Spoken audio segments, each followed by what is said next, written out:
السلام عليكم ورحمة الله وبركاته. إن الحمد لله رب العالمين والصلاة والسلام على قائد بر المحجلين نبينا محمد وعلى آله وأصحابه أجمعين. أما بعد، فأعوذ بالله من الشيطان الرجيم. بسم الله الرحمن الرحيم. هزي إليك بجزء النخلة تساقط عليك رطبا جنيا فكلي واشربي وقري عينا فإما ترين من البشر أحدا فقولي إني نذرت للرحمن صوما فلن أكلم الإنسيا. وأرشد نبينا محمد صلى الله عليه وسلم في حديثه المبارك ما رواه الإمام أبو داود رحمه الله تعالى في كتابه عن ابن عمر رضي الله تعالى عنه قال قال رسول الله صلى الله عليه وسلم من تشبه بقوم فهو منهم. সম্মানীয় উপস্থিতি ও সম্মানীয় উপস্থিতা, মেটিয়াবুরুজ শহর জমিয়তে আহলে হাদিসের ব্যবস্থাপনায় আজকের এই দিনী সভার বিষয়বস্তু বড়দিন এবং নববর্ষ পালন। সম্মানীয় দিনী ভাইয়েরা ও বোনেরা, যে বিষয়টা আজকে আলোচনার জন্য রাখা হয়েছে, বড়দিন পালন এবং নববর্ষ পালন, দুটোর সাথেই ইসলামের কোনো দিন কোনো রিলেশন সম্পর্ক ছিল না, নাই এবং থাকবে না। তাহলে এই দুটি আলোচনার জন্য বিষয়বস্তু নির্বাচন করা হয়েছে, দুটোর সাথে ইসলামের কোনো সম্পর্ক নেই। তৎসত্ত্বেও কেন এই বিষয় নির্বাচন করা হলো? এই জন্য যে আজকে মাসে 16 তারিখ, এই মাসের 25 তারিখে এ ধরার আকৃতি অন্যান্য দিনের চাইতে ভিন্ন হয়। লাইটিং, আলোকসজ্জা, জাঁকজমক, নয়নাভিরাম দৃশ্য অবলোকিত হয়। কেন এই দিনটাকে এত গুরুত্ব সহকারে পালন করা হয়, এ নিয়ে কিছু কথা আলোচনা করব। ক্বাবলা আন আতাকাল্লামা আলা হাদাল মাওদু আসআলুল্লাহ আত-তাওফীক ওয়াস সাদাদ লিআন্না মা তাওফীকি ইল্লা বিল্লাহি আলাইহি তাওয়াক্কালতু ওয়া ইলাইহি উনীব। প্রথমে বড়দিন। এই দিনটাকে বড়দিন বলা হয় কেন? আসলে ক্যালেন্ডার দেখলে দেখা যাবে যে শীতকালের দিনগুলো ছোট হয়, অথচ এই দিনটার নাম বড়দিন হয়ে গেল। এক অবাক যে দিনটা গ্রীষ্মকালের চাইতে ছোট হয় আর সেই দিনটার নাম হয়ে গেল একটা বড় দিন। তাহলে এর কারণ খুঁজে বার করতে হবে। আজকে 2024 খ্রিস্টাব্দ চলছে। এই যে খ্রিস্টাব্দ যেখান থেকে আবির্ভূত হয়েছে, যেই দিন আবির্ভূত হয়েছে সেই দিনটাকে বড়দিন বলা হয়। সেই দিনটা কোন দিন? সেই দিনটাই জেসাস ঈসা আলাইহিস সালামের জন্ম হয়েছিল বলে উল্লেখ করা হয়। ইতিহাসের পাতায় যার নাম যিশু, আল কোরআনুল কারিমে তাকে ঈসা বলে আবির্ভূত করা হয়েছে, ঈসা বলে বোঝানো হয়েছে। ঈসা আরবি ভাষা, শুরুতে আইন আছে। প্রাচীন গ্রিকরা নাকি আইন বলতে পারতেন না, সেই জন্য তার জায়গাতে তারা আইনের জায়গায় অন্তর্জা উচ্চারণ করতেন এবং ঈসা থেকে যিশা হলো। অতঃপর কালক্রমে আবর্তনের ফলে যিশু হলো। যেমন আমরা অনেক ভাষার পরিবর্তন দেখতে পাই। আমরা বলি গ্রাম, কেউ কেউ বলে তোমার কোন গাঁয়ে বাড়ি, তো গাঁটাকে গ্রাম বলে। এক্ষেত্রে বিভিন্ন অঞ্চলের ভাষার উচ্চারণের তারতম্য দেখা যায়। এক কথায় লোকেরা যাকে ঈসা বলে, যাকে যিশু বলে কুরআনুল কারিমে, তিনিই হলেন ঈসা আলাইহিস সালাম। আমরা যখনই কুরআনুল কারিম খুঁজব বা ইসলামের যে কোনো বিষয় নিয়ে আলোচনা করব, তো প্রত্যেক ব্যক্তির সাথে তার বাপের নাম জড়িত, কিন্তু একমাত্র ব্যক্তি তিনি হলেন ঈসা আলাইহিস সালাম, তার সাথে তার মায়ের দিকে সম্পর্কিত। দেখেন সবাই বলেন মোহাম্মদ বিন আব্দুল্লাহ, কিন্তু ঈসা আলাইহিস সালাম ব্যাপারে কি বলা হয়? ঈসা বিন মারিয়াম। তাহলে এটা দলিল যে তার কোনো বাপ ছিল না, বিনা বাপের এক অলৌকিক সন্তান, তিনি হলেন ঈসা আলাইহিস সালাম। ঈসা আলাইহিস সালাম কোন দিন জন্মগ্রহণ করেছিলেন এ নিয়ে সূরা মারিয়াম পড়লে লম্বা ঘটনা পাওয়া যাবে। ঠিক এরকম আমরা দেখি সূরা মারিয়াম আয়াত নম্বর 25, আল্লাহ তাআলা বলছেন, ওয়াহুজি ইলাইকে বিজিজিন নাখলাতে তুসাকিত আলাইকে রুতাবান জানিয়া। লম্বা ঘটনা বলতে বলতে আল্লাহ তাআলা মারিয়াম আলাইহিস সালামকে এই ঘটনা বললেন যে, হে মারিয়াম, তোমার গর্ভে সন্তান চলে এসেছে, তুমি একটা খেজুর গাছের কাণ্ডের কাছে আশ্রয় নিয়েছো। হুজি ইলাইকে বিজিজিন নাখলাতে, এখন তুমি ওই খেজুর গাছের কাণ্ডটা ধরে নড়াও। কি হবে? তুসাকিত আলাইকে রুতাবান জানিয়া, ওই গাছটা তোমার দিকে ফেলবে তাজা খেজুর। এখানে কি বুঝতে পারলাম? এইবার এই বোঝা গেল যে এই গাছটাতে, যে গাছটার সন্নিকটে ঈসা আলাইহিস সালাম প্রসব বেদনার সময়ে আশ্রয় নিয়েছিলেন, ওই গাছটাতে হলো খেজুর গাছ, আর ওই গাছটাতে খেজুর ছিল। আপনি যাকে জিজ্ঞেস করবেন সবাই বলবে যে খেজুর হলো গ্রীষ্মকালীন ফল, খেজুর ফলটা শীতকালে হয় না। এই জন্য আরবে যত আবহাওয়া গরম হবে তত বেশি ডাঁসালো এবং সুস্বাদু খেজুর উৎপন্ন হবে। তাহলে খেজুরটা হলো গ্রীষ্মকালীন ফল, শীতকালীন ফল নয়।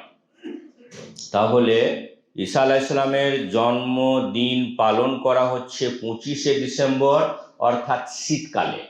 এ নিয়ে আবার মতভেদ। একদল রোমান ক্যাথলিক খ্রিস্টানদের দুটো ভাগ আছে, দুটো ভাগের আবার অসংখ্য ভাগ আছে। যেমন মুসলমানদের 73টা দল আছে, তেমনি খ্রিস্টানদেরও অসংখ্যটা অর্থাৎ 72টা ইত্যাদি দলেরা বিভক্ত। এর দুটি দল, যেমন আমরা মুসলমানদের বলি ইতিহাসের পাতায় দুটি দল আছে, শিয়া এবং সুন্নি, এদের অনেক প্রকার ভাগ আছে, নিয়ে 73টা হয়। তেমনি খ্রিস্টানরা এরা ছিল 72 দলে বিভক্ত, কিন্তু এদের মেন দুটো দল ছিল। নাম্বার 1 দল ছিল হলো ক্যাথলিক, যারা তখন রোমে বাস করতো, এদেরকে বলা হয় রোমান ক্যাথলিক। আর একটা ছিল অর্থোডক্স বা আর্থোডক্স, ইংরেজি শব্দ। তো দুটো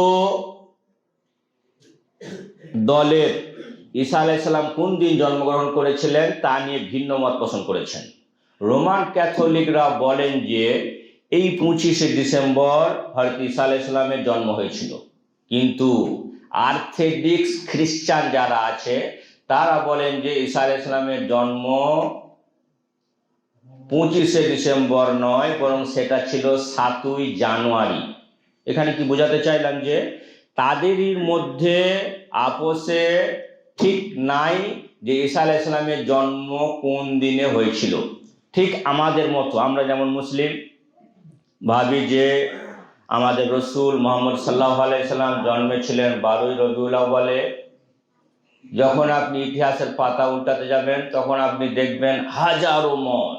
কেউ বলেছেন 12, কেউ বলেছেন 9, কেউ বলেছে 2 রবিউল আউয়াল, কেউ বলেছেন 8, কেউ বলেছেন 13। তবে কনস্টান্টিনোপলের তদানীন্তন জ্যোতির্বিদ ছিলেন মাহমুদ পাশা। তিনি চ্যালেঞ্জ করে গণনা করে তিনি উল্লেখ করেছেন যে 571 খ্রিস্টাব্দে যেদিন আল্লাহ রসুলের জন্ম হয়েছিল, রবিউল আউয়াল মাসের 9 তারিখ পড়বে, সেটা 12 তারিখ কোনো মতেই পড়বে না। তাহলে এখানে আমরা মুসলিমরা যারা নবী দিবস পালন করছি 12 তারিখে, এটা কিন্তু নিশ্চিত একটা দিন নয়। এ নিয়ে ঐতিহাসিকদের মধ্যে অনেক মতভেদ আছে।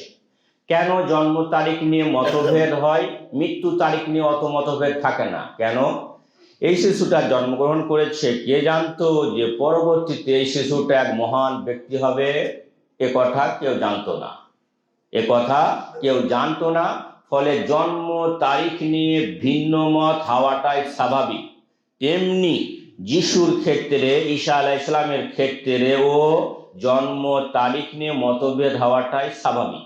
সুতরাং নিশ্চিত যখন আমার কাছে তারিখ নির্ণয় নেই, তখন আমি একটা দিনকে ধারণা করে সেই দিন আমি জন্ম দিবস পালন করব, এটা আমার জন্য বৈধ নয়।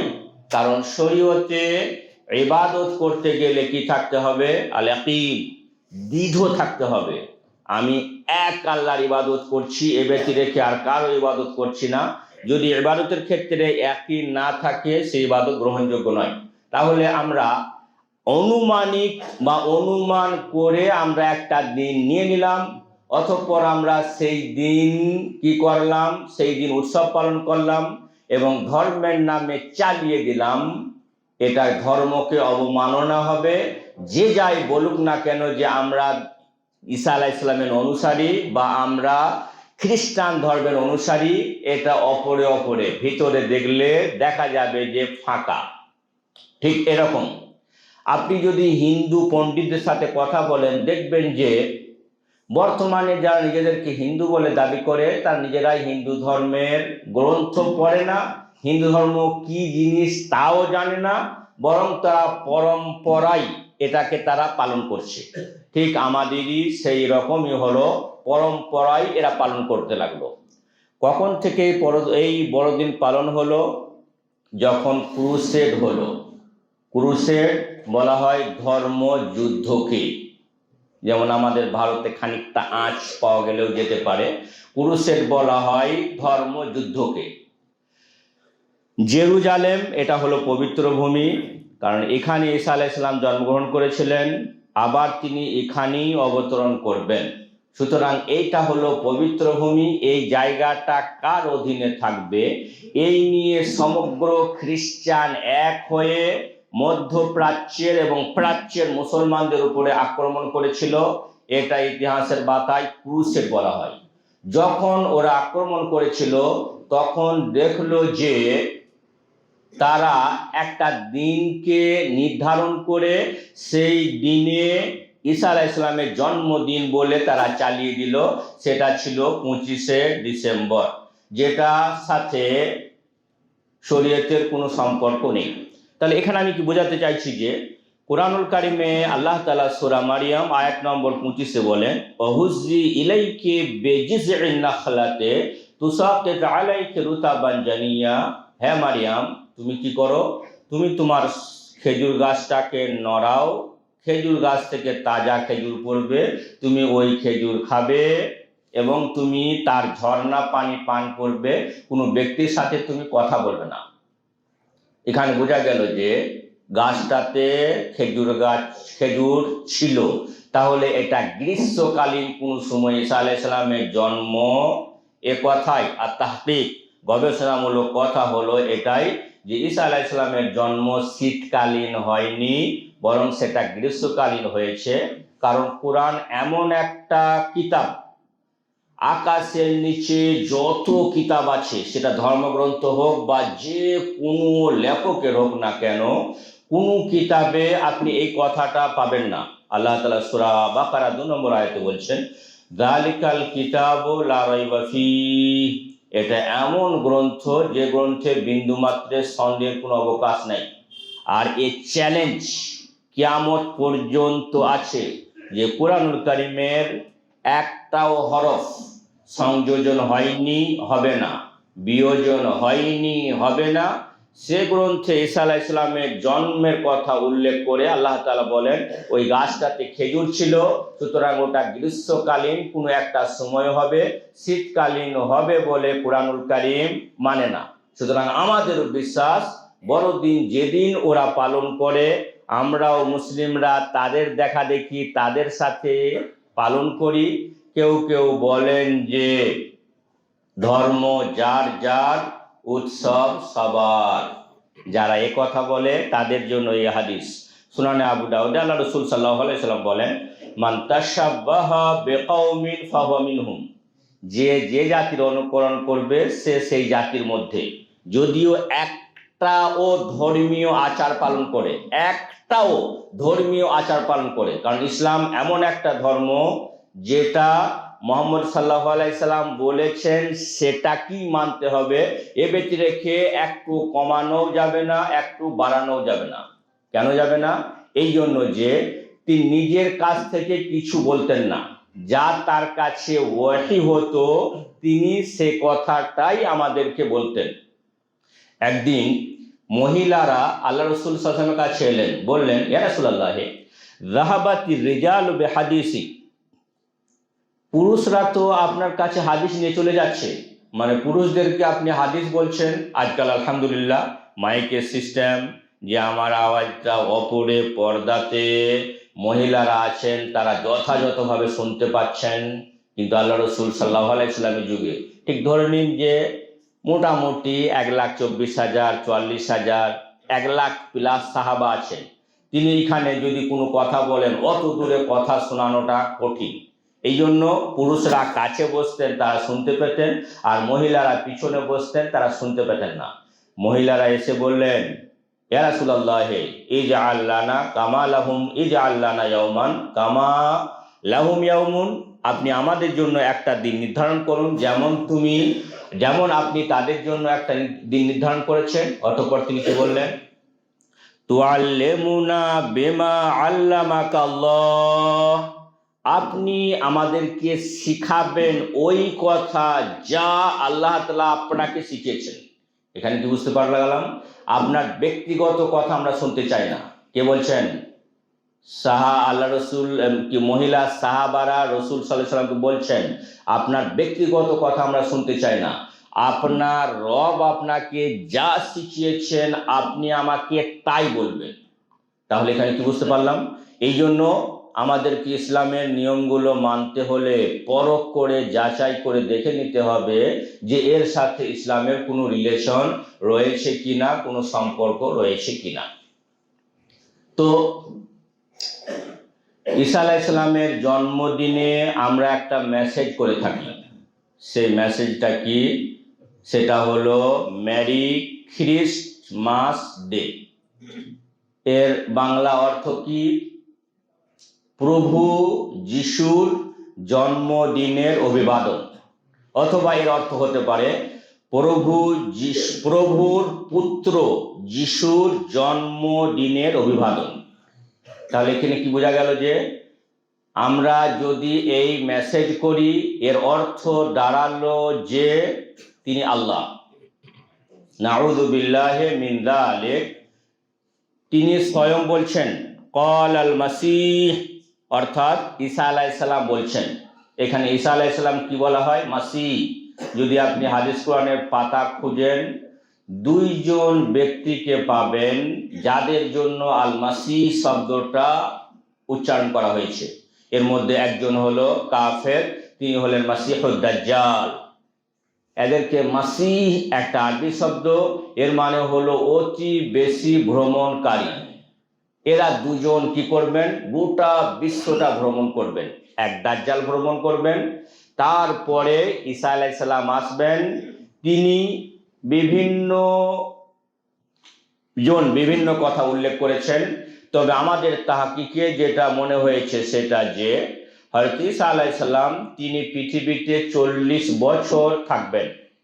33 বছর বয়সে তাকে তুলে নেওয়া হয়েছে, তিনি দ্বিতীয় আসমানে আছেন।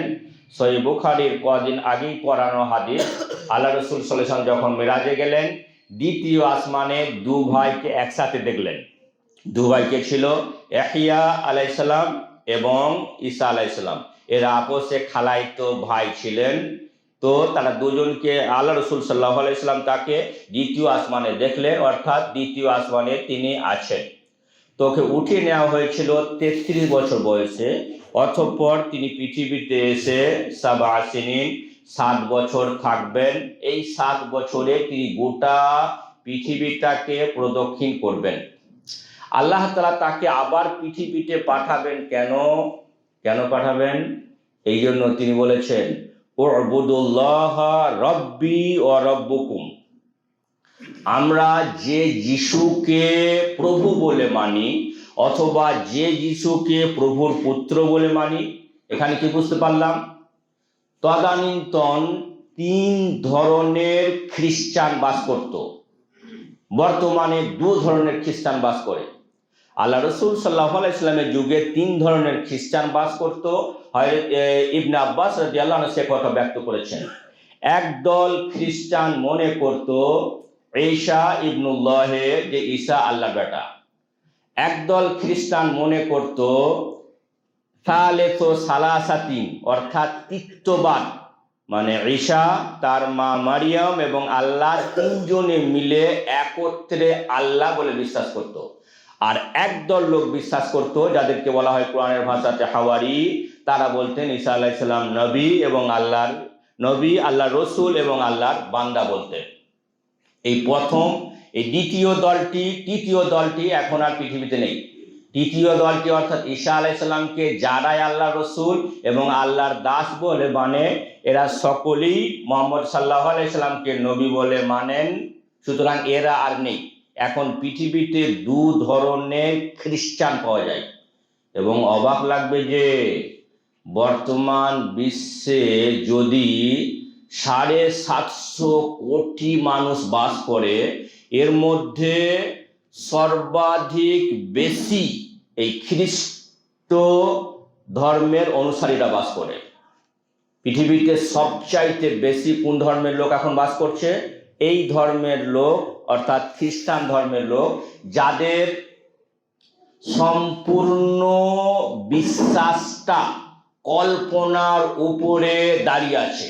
আলহামদুলিল্লাহ, আমরা মুসলিম, আমাদের বিশ্বাসটা একেবারে কল্পনার উপরে নেই। আমাদের বিশ্বাসটা একবারে সূর্যালোকের ন্যায় বিকশিত, যে আমাদের কাছে 2টি গ্রন্থ আছে, আল কুরআন এবং হাদিস আছে, যেগুলোর মধ্যে বিন্দুমাত্র সন্দেহ নাই। আমরা সেইগুলোকেই মানি। আর বাকি এতগুলো খ্রিস্টান বিশ্বের বুকে বসবাস করছে। আমরা দেখেছি কয়েকদিন আগে রাশিয়ার মস্কো থেকে এক টিভি চ্যানেল বলেছিল যে 2050 সালে বিশ্বের মধ্যে 1 নম্বর অনুসারী, সবচাইতে বেশি অনুসারী ইসলাম ধর্মের লোকেরা হবে ইনশাআল্লাহ। আজকে আমরা এই মাহফিল থেকে রব্বুল আলামিনের কাছে দোয়া করি, হে রব্বুল আলামিন যেন বিশ্বের সবচাইতে বেশি ইসলামের অনুসারীরা হয়, তুমি সেই তৌফিক দিও, আমিন। ভাই মুসলিম, এখানে কি বোঝাতে চাইছি যে ঈসা আলাইহিস সালাম যেটাকে আমরা বড়দিন পালন করছি, সেটাকে নিয়ে অতি বেশি বাড়াবাড়ি হলো, যেটা আমরা কেউ করব না। এখানে আমাদের কাছে ক্লিয়ার, ঈসা আলাইহিস সালাম তিনি নিজে বলছেন। আর আমাদের উসুলে হাদিস অর্থাৎ হাদিসের নীতিমালার যে বই পড়াই, সেই বইগুলোতে আমরা ছাত্রদের পড়াই। সাহিবুল বাইতে আদরা ফিমা ফিহে, মানে ঘরের মালিক তার ঘরে কি আছে অন্যের চাইতে বেশি জানে। আমার ঘরে কি আছে সেটা আপনার চাইতে আমি বেশি জানি। স্বয়ং যাকে আমরা আল্লাহ অথবা আল্লাহর পুত্র বলছি, তিনি স্বয়ং বলছেন উবুদুল্লাহ রব্বি ওয়া রাব্বুকুম, তোমরা আল্লাহর ইবাদত করো, তিনি তোমাদের রব এবং তিনি আমাদের রব। অতঃপর তিনি কি বললেন? ইন্নাহু মান ইউশরিক বিল্লাহি, যে ব্যক্তি আল্লাহ তাআলার সাথে কাউকে শরীক করলো, ফাকাদ হারামাল্লাহু আলাইহিল জান্নাহ, তার জন্য জান্নাত হারাম। কি বুঝতে পারলাম? পৃথিবীতে একটাই কেবল আমল আছে, যে আমলটা যে কেউ করবে তার জন্য জান্নাত হারাম, ওয়া মাওয়াহুন নার, এবং তার প্রকৃত ঠিকানা হলো জাহান্নাম। এখান থেকে কি বুঝলাম? যদি আমরা মোবাইলে মেসেজ করি মেরি খ্রিস্টমাস ডে, এর অর্থ দাঁড়ালো যে আমরা ঈসা আলাইহিস সালামকে আল্লাহ বলে মানলাম অথবা আল্লাহর পুত্র বলে মানলাম। এর অর্থ কি দাঁড়ালো? এর অর্থ দাঁড়ালো হলো আশিরকুল আকবার, অর্থাৎ শিরকে আকবার করলাম।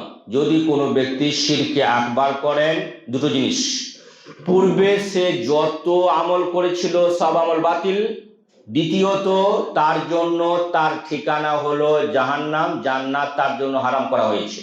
এই জন্য আমরা মেসেজ দিতে চাইছি মুসলিম বিশ্বকে, যারা আমাদের শব্দ শুনছেন, যে আর মাত্র কয়েকদিন পর জাঁকজমক সহকারে আলোক সজ্জায় নয়নাভিরাম যে দৃশ্য অবলোকন হবে, এর সাথে আমরা পিছনে থাকি। আমরা মুসলিম ছেলেরা কি করি? চলে একটু ফুর্তি করে আসি, ওরা করছে তো আমরা একটু দেখে আসি। এই দেখতে যাওয়া এটা কেমন? ঠিক এরকমই, মান তাশাব্বাহা বিকওমিন ফাহুয়া মিনহুম, যে যে জাতির অনুকরণ করলো সেই জাতির মধ্যে পরিগণিত হলো। সুতরাং দেখতে যাওয়াটাও শরীয়তে হারাম, কারণ আপনি এমন একটা জিনিস দেখতে যাচ্ছেন যে আল্লাহর জায়গাতে যাকে মানা হচ্ছে তার জন্মদিন পালন করতে যাচ্ছেন, আর আল্লাহর পুত্রের জায়গায় যাকে মানা হচ্ছে তার জন্মদিন পালনে আপনারা খুশি করতে যাচ্ছেন, নতুবা দেখতে যাচ্ছেন। কথা প্রমাণ হয় যে আপনার সমর্থন আছে। এই সমর্থন থাকলেই এটা হলো শিরকে আকবার। যদি কোনো শিরকে আকবার করে, তার সাথে ইসলামের রিলেশন সম্পর্ক কেটে গেল। আর কি হলো? সে যদি তওবা না করে যদি সে মারা যায়, তাহলে তার ঠিকানা চিরস্থায়ী জাহান্নাম হবে এবং তার জান্নাত হারাম। অথচ সে আগে অনেক ইবাদত করেছে, কি জন্য? যে সে শিরিক করেছে বলে। এই জন্য ভাই মুসলিম, মেরি খ্রিস্টমাস ডে অভিবাদন জানানো সরাসরি, মানে এদিক ওদিক নয়, সরাসরি শিরকে আকবার অর্থাৎ বড় শিরকের সাথে জড়িত। এই জন্য আমরা জিনিসটা খুব ছোট করে দেখব না, বরং অনেক বড় করে দেখব, যার সাথে ইসলামের কোনো রিলেশন নাই, সম্পর্ক নাই। দ্বিতীয়ত নবী দিবস, দ্বিতীয়ত শুভ নববর্ষ পালন। এখানে খেয়াল রাখতে হবে যে আমাদের রাসূল সাল্লাল্লাহু আলাইহি সাল্লাম তিনি নবী হওয়ার পরে 23টা বছর নবুয়তি জীবন পার করেছেন। অতঃপর সাহাবা রাদিয়াল্লাহু আনহুম 198 বছর পার করেছেন, তাবেঈনরা 276 বছর পার করেছেন, 276 হিজরি পর্যন্ত পার করেছেন। কোনো দিন আল্লাহ রাসূল সাল্লাল্লাহু আলাইহি সাল্লাম, তার সাহাবা বর্গ এবং তাবেঈন বর্গ কোনো দিন শুভ নববর্ষ, হ্যাপি নিউ ইয়ার ইত্যাদি কথা উল্লেখ করেননি। তাহলে মেরি খ্রিস্টমাস ডে এবং হ্যাপি নিউ ইয়ার দুটো কি এক জিনিস? না। যদি কেউ মেরি খ্রিস্টমাস ডে লিখে, এর অর্থ দাঁড়ালো সে মুশরিক, সে বড় গুনাহ করলো। আর যে হ্যাপি নিউ ইয়ার লিখলো, এর অর্থ হলো সে বেদাত কাজ করলো। বেদাত কাজ কাকে বলা হয়? কুল্লু আমরিন মুহদাসিন ফিদ্দিন, দিনে কোন নতুন কাজ করা। অর্থাৎ এটা আল্লাহ রসুল করেননি, সাহাবারা করেননি, তাবেঈনরা করেননি। তাহলে দুটো জিনিস এক নয়। মেরি ক্রিসমাস ডে এটা হলো মহা শিরিক, বড় শিরিক। আর হ্যাপি নিউ ইয়ার এটা হলো বেদাত। বেদাত এর অর্থ কি হলো? দিনের নতুন কোনো জিনিস আবিষ্কার। দিনের নতুন কোনো জিনিস আবিষ্কার শরীয়তের গ্রহণযোগ্যতা হিসাবে কিন্তু দুটোই সমান। যেমন মহাশিরিক গ্রহণযোগ্য নয়, তেমনি বিদআত এটাও গ্রহণযোগ্য নয়। উভয়টাই আমাদেরকে ছেড়ে দিতে হবে। তাহলে আজকে বক্তৃতার নির্যাস কি হলো? মেরি ক্রিসমাস ডে কোনো ব্যক্তি লিখলো অর্থাৎ সমর্থন করলো, দেখতে গেল সমর্থন করলো, এর অর্থ সে এমন শিরিক করলো যে সে তার নাম ইসলামের খাতা থেকে কেটে দিল। দ্বিতীয়ত, যারা হ্যাপি নিউ ইয়ার লিখলো এ বেদাত করলো। সুতরাং আমাদের কি করতে হবে? বেদাত এর অর্থ হলো খারিজুন আল মিল্লাহ, ইসলাম থেকে সে বের হলো না, তবে কিন্তু সে ইসলামের নতুন কাজ করলো যেটা শরীয়তে সমীচীন নয়। এর জন্য অনেক বড় শাস্তির কথা উল্লেখ করা হয়েছে। সুতরাং আমরা মেসেজ দিতে চাই মুসলিম সমাজকে যে মেরি ক্রিসমাস থেকে আমাদের অনেক দূরে থাকতে হবে এবং হ্যাপি নিউ ইয়ার থেকে আমাদের দূরে থাকতে হবে। অনেক দূরে বলছি না, দূরে থাকতে হবে, কারণ দুটোই শরীয়ত দ্বারা সমর্থিত নয়। কোনো একটা স্পেশাল দিনকে অর্থাৎ বছরের একটা স্পেশাল দিনকে গুরুত্ব দেওয়া শরীয়তে দলিল লাগবে। যেমন 365 দিনের মধ্যে হতে সর্বাধিক উত্তম হলো আরাফার দিন। কেন? এটা হলো এমন একটা দিন যে দিন রোজা রাখলে গুফিরা লাহু ফি সানাতিল মাদিয়াতে ওয়াল কাবিলাতে, পূর্বের এক বছর আর পরে এক বছরের সব যত ছোট গুনাহ আছে আল্লাহ তাআলা মাফ করবেন। তাহলে দলিলের নিরিখে সর্বাধিক গুরুত্ব রাখলো আরাফার দিন। আর রাতের 365 রাতের মধ্যে সর্বাধিক গুরুত্ব রাখলো কোন রাতটা? লাইলাতুল কদরের রাত, যে রাতের জন্য আল্লাহ তাআলা বলেছেন ইন্না আনসালনাহু ফি লাইলাতুল কদর, আমি এটা অবতীর্ণ করেছি লাইলাতুল কদরে। তেমনি মাসের মধ্যে সর্বাধিক গুরুত্ব রাখে রমজান মাস। এই জন্য ভাই মুসলিম, যে সব দিনের গুরুত্বের ব্যাপারে দলিল রয়েছে এগুলো আমাদের মাথা নত করে মানতে হবে, আর যে সব দিনের গুরুত্বের ব্যাপারে কোনো দলিল নেই সেগুলো থেকে আমাদের দূরে থাকতে হবে। শুভ নববর্ষের গুরুত্বের ব্যাপারে কোনো দলিল নেই, এই জন্য আমাদেরকে এ থেকে বিরে থাকতে হবে। প্রত্যেকটা দিন আল্লাহর নিকটে সমান। সুতরাং 24 ঘন্টার প্রত্যেকটা দিন যেমন 5 ওয়াক্ত নামাজ পড়তে হবে, ঠিক সেই রকম আমাদেরকে যেখানে যার গুরুত্ব দেওয়ার কথা আছে সেখানে তার গুরুত্ব দেব, যেখানে তার গুরুত্ব দেওয়ার কথা নেই সেখান থেকে আমরা দূরে থাকব। অবশ্যই প্রভুর কাছে প্রার্থনা, প্রভু দয়াময় তুমি আমাদের সকল কি মেরি ক্রিসমাস ডে লেখা দেখতে যাওয়া সমর্থন করা থেকে অনেক দূরে রাখিও, আমিন। এবং প্রভু দয়াময় তুমি আমাদেরকে হ্যাপি নিউ ইয়ার, বছরের শুভ নববর্ষ ইত্যাদি দিনটাকে মেনে মেসেজ করা, স্পেশাল খাবার আয়োজন করা যেটা শরীয়ত দ্বারা প্রমাণিত নয়, এ থেকে তুমি আমাদের বেঁচে থাকার তৌফিক দিও, আমিন। ওয়া আখিরু দাওয়ানা আলহামদুলিল্লাহি রাব্বিল আলামিন ওয়া সাল্লাল্লাহু আলা নাবিয়্যিনা মুহাম্মদ ওয়া আলা আলিহি ওয়া আসহাবিহি আজমাইন। আসসালামু আলাইকুম ওয়া রাহমাতুল্লাহি ওয়া বারাকাতুহু।